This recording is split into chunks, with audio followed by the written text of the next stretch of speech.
उत्पते व्रतं चरिष्यामि तच्छकेयं तन्मे राध्यताम्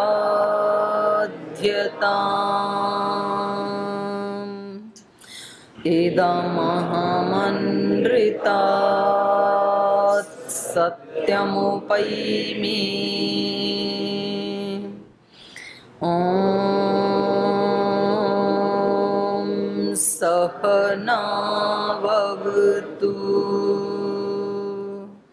सहनौ भुनक्तु सह वीर्यं करवावहै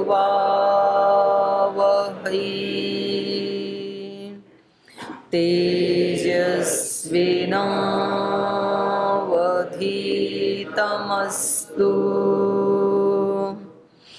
मा विद्विषावहै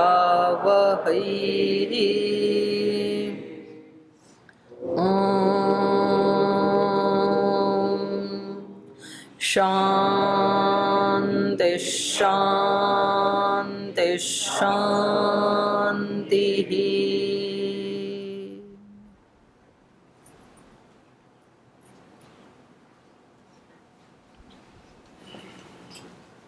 ओम। हम वाल्मीकि रामायण के अरण्य कांड का 11 सर्ग पढ़ रहे हैं और इस सर्ग को हम आगे बढ़ाएंगे। इसमें हेमंत ऋतु का वर्णन और लक्ष्मण जी के द्वारा इस हेमंत ऋतु के साथ जुड़ी हुई जो अयोध्या में श्री भरत जी तपस्या कर रहे हैं तो उनकी स्मृतियाँ और इस ऋतु की ऋतुचर्या, ये सब श्री लक्ष्मण जी के द्वारा श्री राम जी को निवेदन किया जा रहा है। तो इस पाठ को हम आगे बढ़ाएं उससे पहले, क्योंकि आज शनिवार है और शनिवार को यहाँ पूज्य गुरुदेव के निर्देशानुसार पूज्य गुरुदेव ने बताया शनिवार को आप एक वाग्वर्धिनी सभा किया करें और जिसमें कुछ 1-2 भाई बहन हर शनिवार को अपने विचार अभिव्यक्त करें, क्योंकि ऋषियों का ये उद्घोष है, उनका उपदेश है हमें स्वाध्याय प्रवचनाभ्याम माँ प्रमद। स्वाध्याय भी करना है और उसका प्रवचन भी करना है। किसी चीज़ को पहले तो जानना है और उसको जीना है और फिर उसको अभिव्यक्त भी करना है, दूसरों तक भी पहुंचाना है। तो ये भी एक ऋषि सेवा के अंतर्गत ही आता है, अपने अंदर के भावों को अभिव्यक्त करना, क्योंकि वाणी ही एकमात्र ऐसी इंद्रिय है या ऐसी शक्ति है या ऐसा साधन है जो इस मनुष्य को इस सृष्टि के अन्य सब प्राणियों से अलग करती है। सब प्राणी खाते पीते हैं, सोते हैं, बच्चे पैदा करते हैं, घर भी बनाते हैं, सब काम करते हैं, लेकिन उनके पास वो वाणी नहीं है कि वो अपनी भावनाओं को अभिव्यक्त कर सकें। मनुष्य और अन्य प्राणियों में 2 चीज़ों का सबसे बड़ा अंतर है। एक तो उनके पास बुद्धि तत्व नहीं है कि वो अपना भला या बुरा सोच सकें, और दूसरा उनके पास वाणी नहीं है। वाणी मतलब ऐसे ध्वनि तो है ही, कोई ना कोई तो ध्वनि करते ही हैं, चिड़िया भी करती है, कौवा भी करता है, गाय भी करती है, पर उसको हम वाणी नहीं कहेंगे। जिसको वाग इंद्रिय कहा और जिसको वेद में कहा स्पर्श करने के लिए ओम वाक वाक, ओम वांग मास्यस्तु, तो वो वाली वाक उनके पास नहीं है। वाक का मतलब है यहाँ पर अपने भावों की अभिव्यक्ति करके दूसरे के हृदय या मस्तिष्क तक उसको संप्रेषित करने की शक्ति। वो कुछ बोलते तो हैं और कुछ अल्प मात्रा में संप्रेषित भी करते हैं। जो उनके मालिक होते हैं उनके आसपास, तो उनको पता लग जाता है कि अब इसको भूख लगी है या प्यास या सर्दी या गर्मी, तो थोड़ा अभिव्यक्त कर पाते हैं। लेकिन स्पष्ट अभिव्यक्ति नहीं है कि कोई अनजान व्यक्ति भी उनकी वाणी से उनके अंदर के भावनाओं को समझ सके।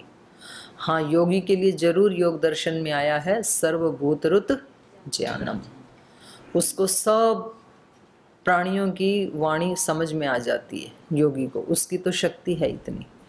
लेकिन सामान्य रूप से मनुष्य के पास ही वो शक्ति है कि वो अपने अंदर के भावों को, अपने अंदर के ज्ञान को, अपनी उपलब्धियों को या अपने दुख दर्द को अभिव्यक्त कर सकता है। लेकिन उसमें भी फिर कई श्रेणियां हैं। कोई बहुत अच्छे से अपने ज्ञान को अभिव्यक्त कर पाता है,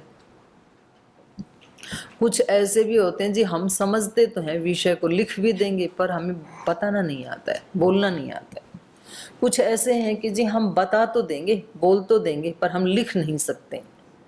तो ये अलग अलग स्किल्स हैं, अलग अलग कुशलताएं हैं। कुछ कहेंगे हमारे दिमाग में ना ये विषय बिल्कुल स्पष्ट तो है पर हमें पढ़ाना नहीं आता है, ये एक अलग स्किल है। तो अध्यापक का तो ये गुण होना चाहिए कि उसके पास जो भी ज्ञान है, नॉलेज है, वो दूसरे के हृदय में उतार पाई, ये अध्यापक की कुशलता होती है। जैसे भगवान श्री कृष्ण ने अपने उपदेश को जब तक अर्जुन ने समझ नहीं लिया तब तक वो उनको बताते ही रहे, और जब अर्जुन ने उसको आत्मसात कर लिया, आत्मसात का मतलब है जब अर्जुन का पूर्ण रूपांतरण हो गया, तो उस शिक्षा का फिर वो पूर्ण अभिव्यक्तिकरण कहा जाएगा। अपने भाव को, अपने विचार को या अपने आचरण को दूसरे तक संप्रेषित करना और दूसरे के दिमाग में डालना। कल ही एक बात आ रही थी वहाँ विश्वविद्यालय में, BNYS में एक बहन है, प्राध्यापिका हैं, तो दूसरे विद्यार्थी बोल जी हमें इनका समझ में ही नहीं आता है, क्या पढ़ाते हैं कुछ भी समझ में नहीं आता है। फिर उनसे पूछा तो बोल जी मैं तो बहुत अच्छा पढ़ाती हूँ अपने विषय को, बहुत अच्छी नॉलेज है मेरी, तो ये समझ ही नहीं पाते हैं तो मैं क्या करूँ। तो ये इसीलिए मंत्र बोला जाता है सहनावतु सहनौ, दोनों का ही साथ साथ परिष्कार होना चाहिए गुरु शिष्य का। गुरु के अंदर भी भगवान वो शक्ति दे कि वो अपनी जो वो नॉलेज देना चाहता है उसको ठीक से अभिव्यक्त कर सके, और शिष्य के अंदर भी भगवान वो शक्ति दे कि वो उसको ग्रहण कर सके। दोनों की ग्रहणशीलता होनी चाहिए। तो पूज्य गुरुदेव इसी स्किल को या इस योग्यता को हर एक भाई बहन के अंदर वो अपने उत्कर्ष के रूप में आश्रय पावे, तो इसके लिए ये व्यवस्था रखी है शनिवार को। तो इसमें आज का जो ये पहली सभा है, इसमें हम 2 भाइयों की अभिव्यक्ति सुनेंगे, 2 बहनों की सुनेंगे। तो उसमें सबसे पहले हमारी पूज्य साध्वी देव शौर्या जी को, वीरिया जी या शौर्या जी, हाँ देव शौर्या जी को, तो आपकी जोरदार करतल ध्वनि के बीच में आमंत्रित करते हैं।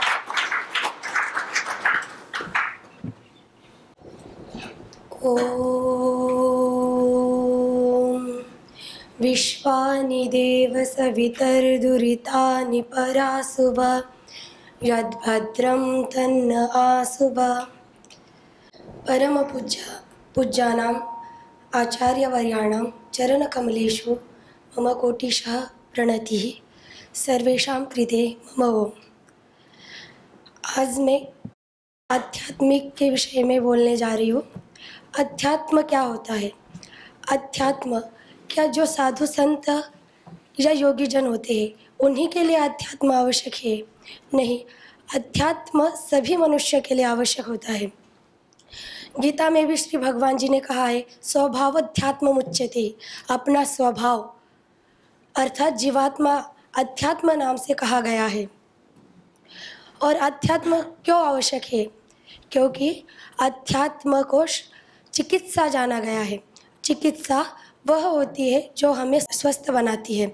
स्वस्थ मतलब स्वयं में स्थित, स्वयं को जानना, आत्मा को पहचानना और जीव एवं जीवन को जानना, यही अध्यात्म है। इसीलिए मनुष्य को अध्यात्म को जानना आवश्यक है।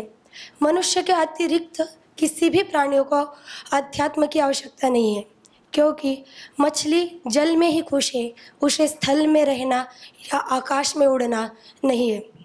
और जो स्थल में रहने वाले प्राणी हैं, उन्हें ना जल में तैरना है ना आकाश में उड़ना है, वह अपने दायरे में ही खुश है।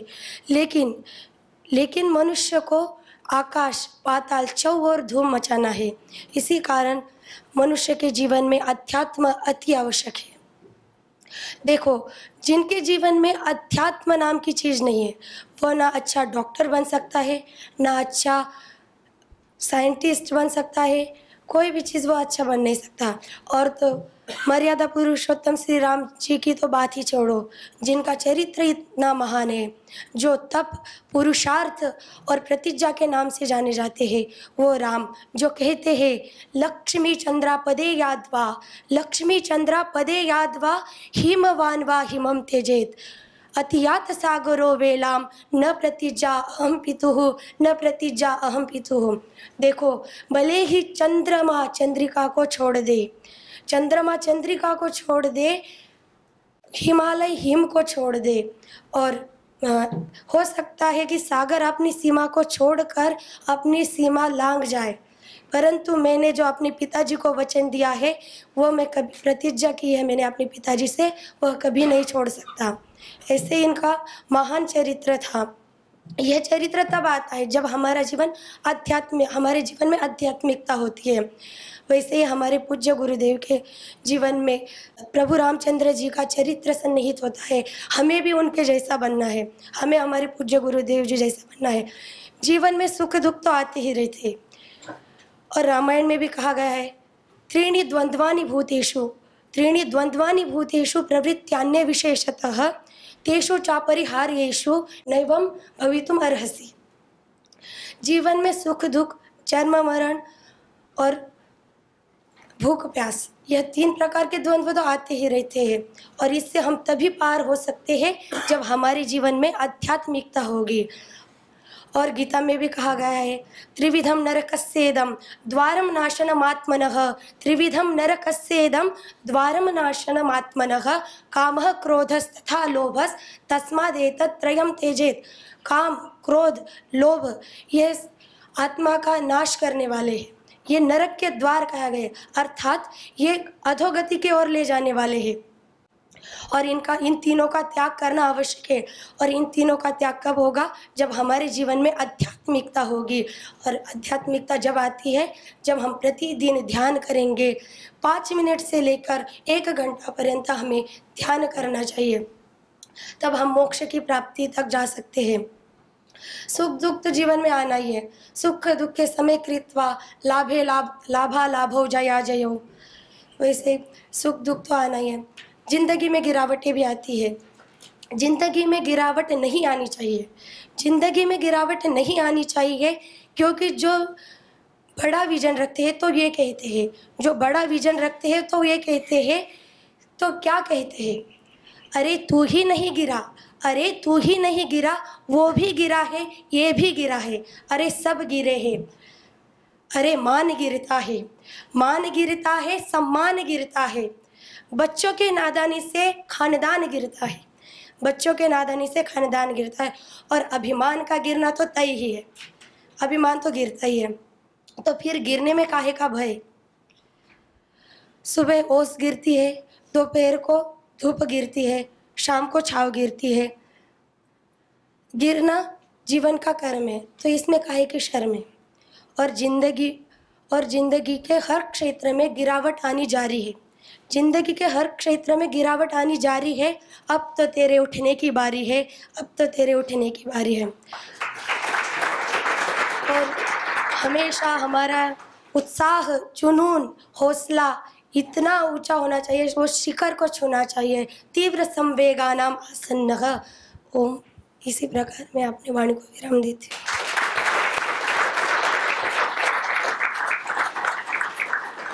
बहुत अच्छे अपने भावों की अभिव्यक्ति की पूज्य साध्वी देव शौर्या जी ने, बहुत आशीर्वाद।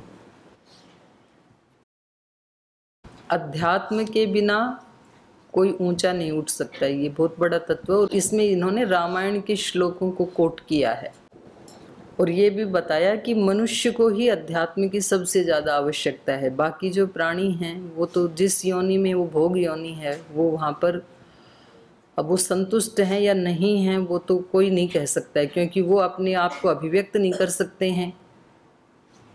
पर हाँ, इतना ज़रूर है कि वो चाहें तो भी उससे ऊपर नहीं उठ सकते हैं। ना चाहते हों तब तो बात ये अलग है, तो वो खुश हैं या दुखी हैं ये तो कोई नहीं कह सकता है, बट उनके पास कोई विकल्प नहीं है। लेकिन अध्यात्म की शक्ति से, आध्यात्मिक शक्ति से मनुष्य जरूर ऊपर उठ सकता है। और ऊपर उठने के लिए बहुत उतार चढ़ाव आते हैं, वो ठीक है। इन्होंने थोड़ा सा अपने उसको अभिव्यक्ति को कि गिरना अनिवार्य है, अनिवार्य तो नहीं है, बहुत सारे ऐसे लोग हैं जो कभी भी ठोकर नहीं खाते हैं, लेकिन ये ज़रूर है कि थोड़ा ढलान भी आते हैं, पहाड़ पे चढ़ते हैं तो कभी कभी चढ़ाई भी आती है। तो जो कल बात कर रहे थे, सुख दुख आदि आने जाने वाले हैं, आगमा अपाइनो अनित्या तांतितिक्षस्व भारत। बहुत अच्छे अपने भावों की अभिव्यक्ति की अध्यात्म के बारे में। खूब खूब आशीर्वाद है देवशौर्या जी को। और अगले आदरणीय हमारे पूज्य स्वामी भवदेव जी, तो आप अपने भावों को अभिव्यक्त करेंगे। तो एक बार जोरदार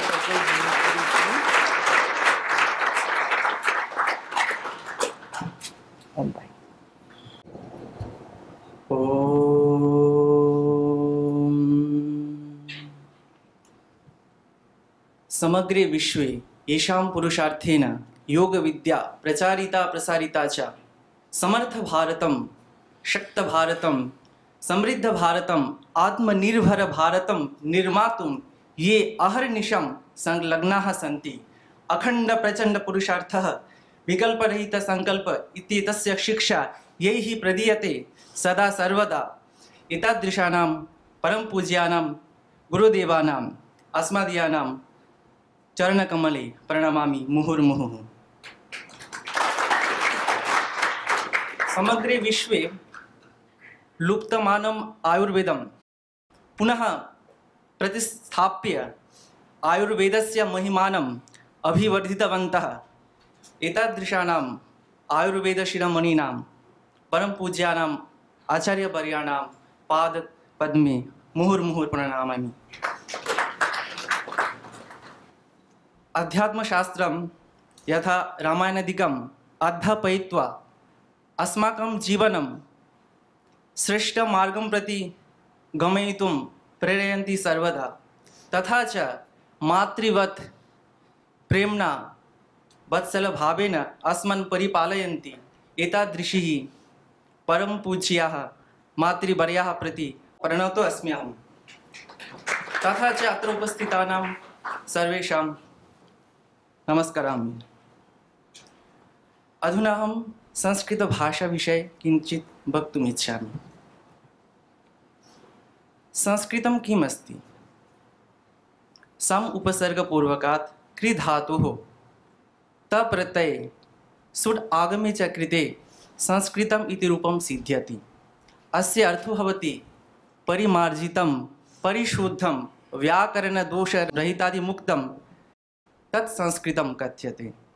प्राचीनैः ऋषिभिर्मुनिभिश्च भाषागतदोषपरिष्कारेण अपशब्दादिदोषवारणेन या परिष्कृता भाषा व्यवहृता सा संस्कृतभाषा नाम्ना संबोध्यते, प्रशंस्यते, आद्रियते च।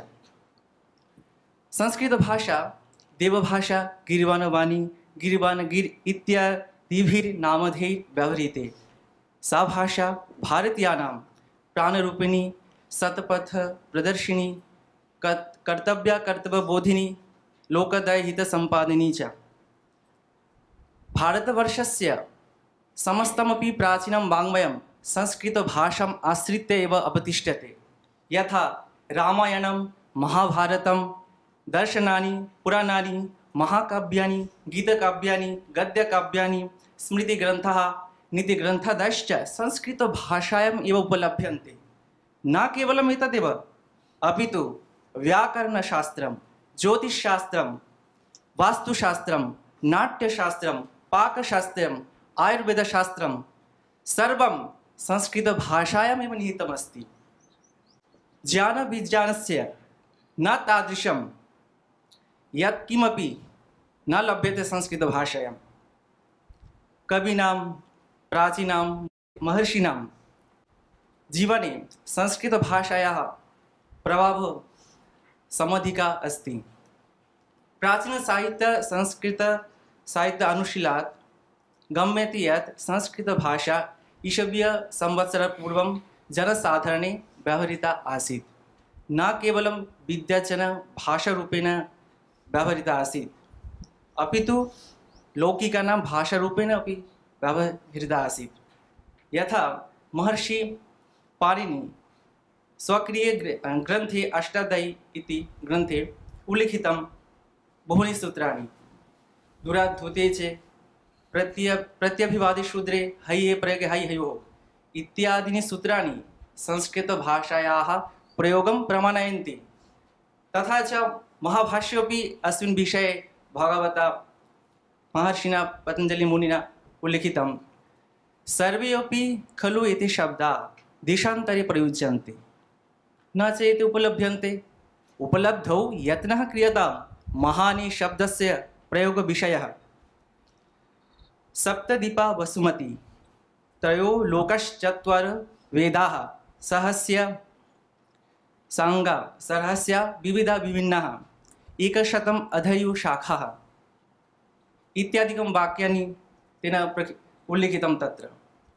परन्तु अस्माकं जीवने संस्कृतभाषायाः कीदृशः प्रभावः वर्तते तत्त्वहं किञ्चित् पूर्वे यथा भगिनी उक्तवती आध्यात्मविषयम्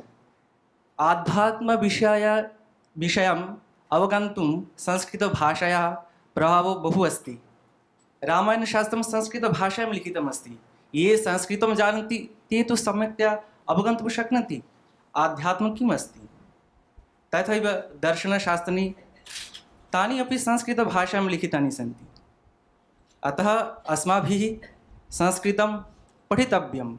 केवलं पठनपाठनस्य भाषा संस्कृतभाषा न भवेत्, अपितु व्यावहारिकस्य भाषा अपि भवेत्।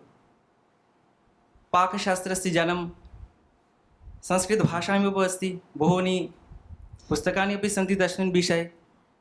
अतः अस्माकं जीवने संस्कृतभाषा व्यावहारिकभाषारूपेण स्यात्, एतत् अहं सर्वेभ्यः निवेदयामि। अद्यत्वे समाजे किं प्रचलति? केवलं पठनपाठनं मात्रं भवति संस्कृतभाषा।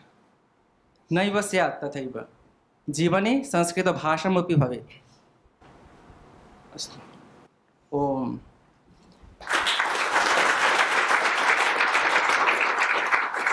बहुशोभनम्।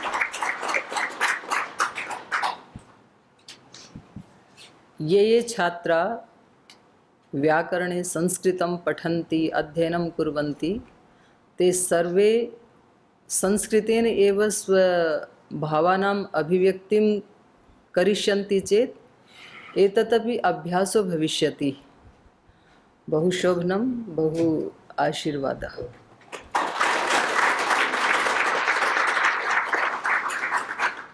और इसके आगे हमारी पूज्य बहन है ना, अब तो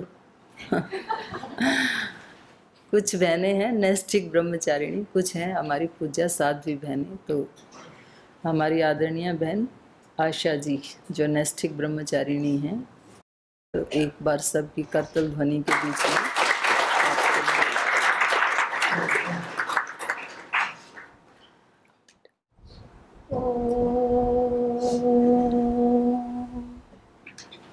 पूज्य श्री महाराज जी एवं आचार्य श्री जी के चरणों में कोटि कोटि प्रणाम। पूज्य दीदी जी को कोटि कोटि प्रणाम। आज का मेरा विषय है पुरुषार्थ का महत्व। इसमें कहा गया है, उद्यमेन हि सिद्ध्यन्ति कार्याणि न मनोरथे, न हि सुप्तस्य सिद्ध्यस्य प्रविशन्ति न मनोरथे। प्रविशन्ति न मुखे मृगाः। मुखे मृता। अर्थात पुरुषार्थ के द्वारा ही किसी भी प्रकार की कार्य की सिद्धि प्राप्त हो सकती है। पुरुषार्थ के बिना ही किसी भी प्रकार की सिद्धि नहीं मिल सकती है।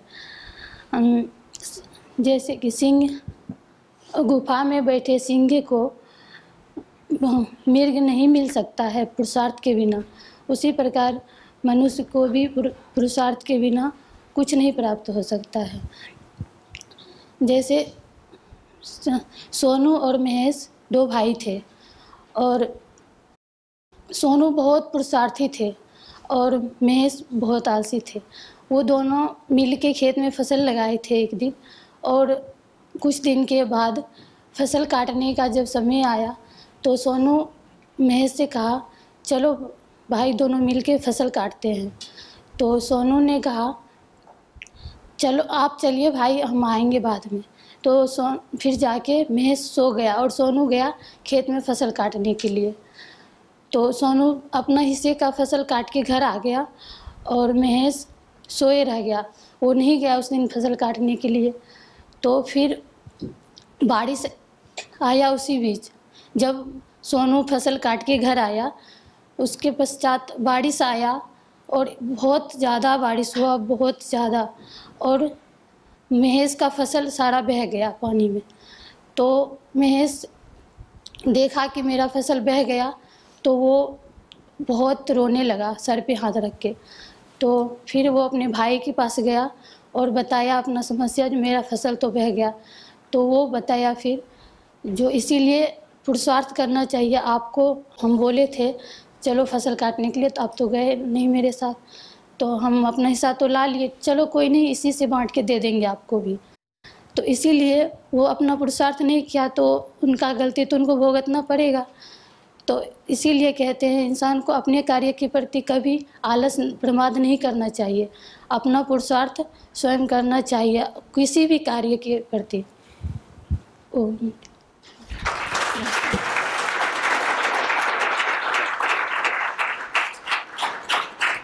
चलो, कहानी के माध्यम से आशा जी ने अपने भावों की अभिव्यक्ति की, और हमारे परम पूज्य गुरुदेव का तो ये एक टैग वाक्य कह सकते हैं। किसी महापुरुष के कुछ टैग वाक्य होते हैं ना, तो अखंड प्रचंड पुरुषार्थ। तो यहाँ तो छोटे बच्चों से लेकर के प्रत्युष और क्या है, अरुण, प्रत्युष उदय, तो हमारे यहाँ तो प्रत्युष, अरुण और उदय के बच्चों से लेकर के और MA PhD DLit तक के सब बच्चे हैं। तो इस बात को सब जानते हैं, सबकी जुबान पे ये शब्द होता है। पतंजलि में सबसे महत्वपूर्ण शब्द जो है वो पुरुषार्थ, अखंड प्रचंड पुरुषार्थ।